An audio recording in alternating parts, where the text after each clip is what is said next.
Hi everyone, my name is Nirvan, so I'll be talking about our work on building sender blocklisting in end-to-end encrypted messaging. So in end-to-end encrypted messaging, in this setting, users communicate by sending messages encrypted under some shared secret key. The encrypted messages are typically passed through some centralized delivery service like WhatsApp or Signal. And there's typically two security properties that are desired. The primary goals are confidentiality and integrity, where confidentiality means that message contents are hidden from the platform. Integrity means that message contents can't be tampered with or forged. And another feature that's come to be expected of more modern messaging platforms is sender blocklisting. And this is to help protect clients from spam and abuse. So technically, this work of blocklisting or filtering can be done down on the client side in the background on their device. But pushing this work of filtering to the client can result in denial of service attacks that can lead to battery drain on the device. And so really, it's pretty important for us to be able to, for the client to outsource this filtering to the platform. For example, by providing a sender blocklist, which the platform can use to prevent future message from even reaching the client device. So more recently, a third security goal that's become of interest is metadata privacy, or who is communicating with whom. And I'm caveating this goal as kind of aspirational because typically this property hasn't really made it into largely deployed messaging platforms. And that's because known techniques for achieving metadata privacy are computationally expensive and can require complex trust models. So this changed kind of recently when Signal, a popular end-to-end encrypted messaging service, rolled out a really cool new protocol that they call sealed sender. In Signal sealed sender, it targets a relaxed form of metadata privacy. Instead of trying to hide both the sender identity and the recipient identity, Signal sealed sender just tries to hide sender identity. And the hope is that by targeting this relaxed notion, they can provide a more practical, deployable protocol, but still provide some meaningful level of privacy improvements for their users. But however, with this new metadata privacy, it's kind of unclear how to pair it with this previous goal of sender blocklisting. Sealed sender does propose a mechanism for sender blocklisting, but I'll show shortly that it does come with some significant limitations. And so this is the problem that we tackle in this work, this problem of sender anonymous blocklisting and sender anonymous messaging. And we show that we can achieve it via new cryptography. So I'll start by taking a closer look at the proposed sealed sender protocol, and I'll point out some of the limitations of this existing blocklisting mechanism. And then I'll present our new sender anonymous blocklisting protocol that we call Orca that addresses these limitations. Great, so let me start by jumping into sealed sender. Sealed sender protects recipients using an access key mechanism. So Bob will generate an access key for himself. Think of this as just a random 128-bit word, and he'll register it with the platform. Bob will send his access key to his friends with whom he wants to be able to communicate with, and then later on, when his friend Alice wants to send him a message, Alice will present the access key to the platform. And since the platform knows Bob's access key, the platform can compare the access keys, and if they match, we'll forward the ciphertext along to Bob. And so the platform only learns here that someone who knows Bob's access key is authenticating and no other information, right? But this kind of leads us to our first identified weakness in sealed sender, is that this access key is initially shared across non-sender anonymous channels. So the platform can observe who Bob shares the access key with. And so later on, when someone authenticates with the access key, the anonymity set of who that person could be might be small and would be known by the platform. A second weakness is that even once these access keys are distributed, the timing of messages are leaked to the platform. So as per sender anonymity, each individual message only reveals the recipient of the message, but looking at the transcript of recipients over time can leak additional information. For example, by looking for interleaving patterns, which are typical of conversations. And then lastly, even with access keys, if someone with Bob's access key gets compromised or is malicious, they can mount an untraceable denial of service attack. And that's because in sealed sender relies on the sender themselves, so Alice, to self-identify herself to Bob. And so she can easily send messages that are malformed where Bob is not going to be able to identify the sender. And in this case, Bob really has no option but to rotate his access key and kind of guess which of his friends not to reshare with. And we show in our paper actually that this attack isn't just a theoretical nuisance, but we actually demonstrate a effective battery draining attack, as I mentioned before. So among these 3 identified weaknesses, in this work, our blocklisting solution, Orca, addresses the first and third of these issues. So our protocol will guarantee that messages are traceable to a sender and will allow for recipients to block future messages from that sender.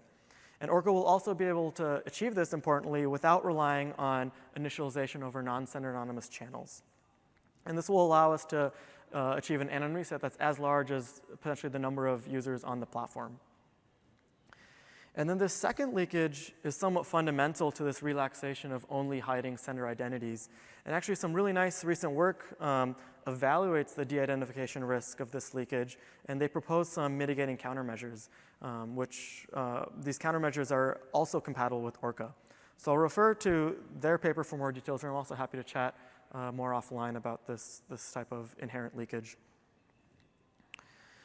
So we've seen the weaknesses in sealed sender design. Next, I'll talk a little bit about our proposed solution, Orca. So in designing Orca, our first insight is that you can adapt group signatures to handle sender anonymous blocklisting. And group signatures are this type of anonymous signature that have been studied in the cryptographic literature for a long time. And the core of our protocol is a new group signature variant tailored to this setting.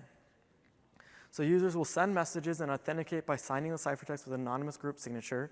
I'm denoting here the signature sigma over a ciphertext, which encrypts the message contents which are within these angle brackets I'm depicting.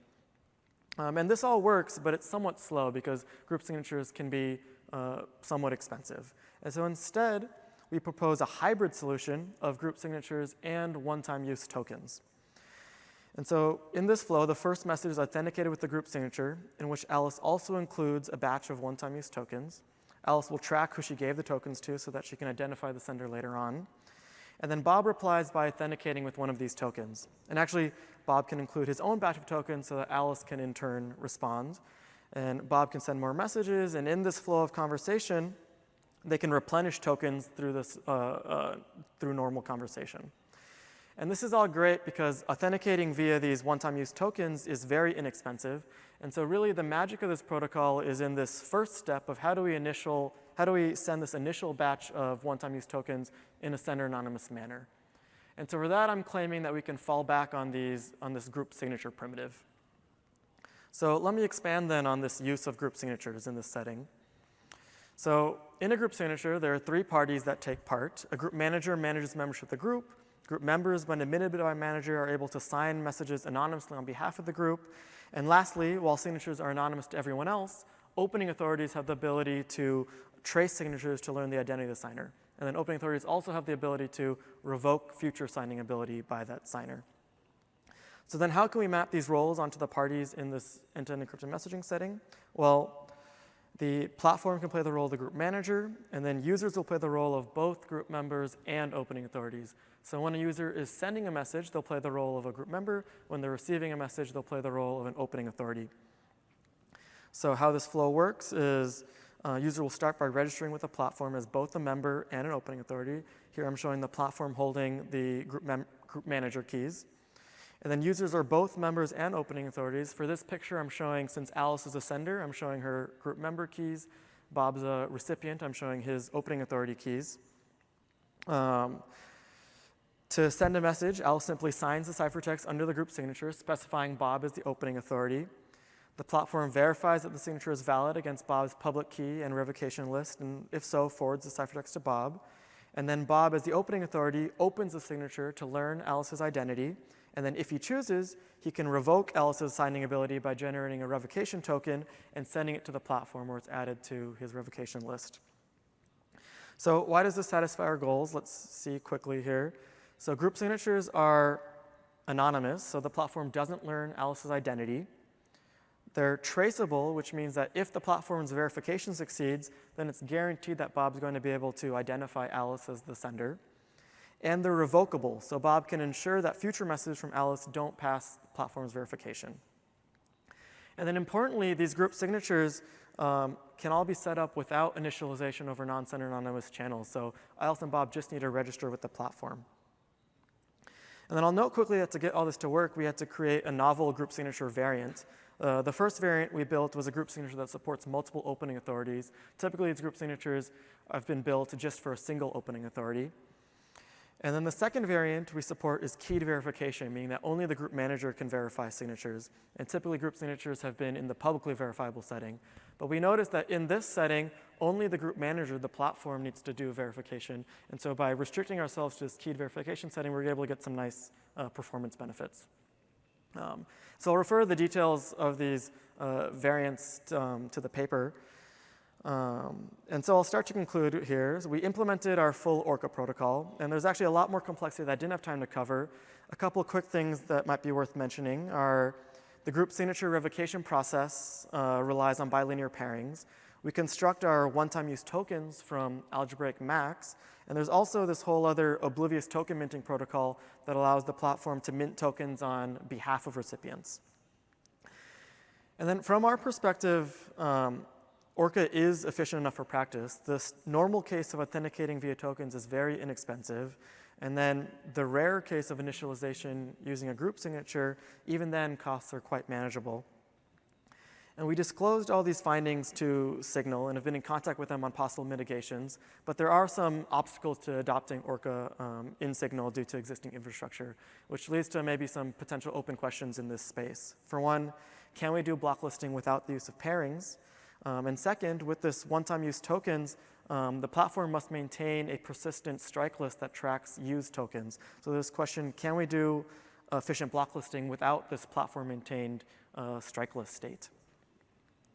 So in summary, we identified these weaknesses in sealed sender, including these weak anonymity sets that stemmed from the use of non-sender anonymous initialization, and these untraceable battery draining attacks.